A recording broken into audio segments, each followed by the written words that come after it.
Hello' guys, কি খবৰ? Good afternoon, শুভ দুপৰীয়া। আপোনালোকে কি কৰি আছে? ভাত পানী বনালেনে? মাঘ বিহু পালেহি আজি, আৰু এটা দিন আছে, কালি উৰুকা। আপোনালোকে বিহুক আদৰিবলৈ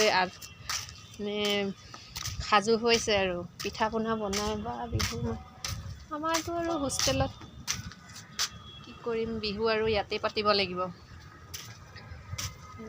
মাঘ বিহু বতৰ, ৰ'দ বহুত ধুনীয়া ৰ'দ দি আছে।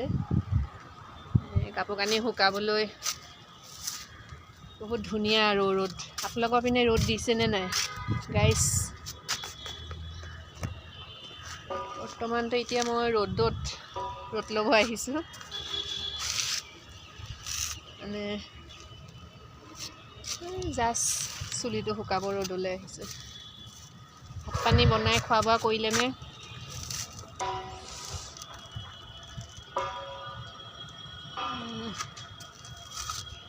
মাঘ বিহু চাই থাকোঁতে পালেহি জানুৱাৰী, আজি 12। হ'লেই আৰু বিহু চাওঁতে চাওঁতে বিহুৱেই শেষ হ'ব হ'ল গাইজ। বিহু বুলি ক'লে মনটো বহুত ভাল লাগে। কাৰ কাৰ বেছি ভাল লাগে? মোৰতো বহুত ভাল লাগে, কিন্তু কি হ'ব, বিহুৰ দিনটো ঘৰত যাব নাপাওঁ,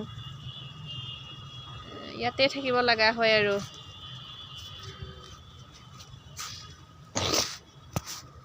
গাইজ, বিহু শুভেচ্ছা জনালোঁ, মাঘ বিহু সকলোলৈকে।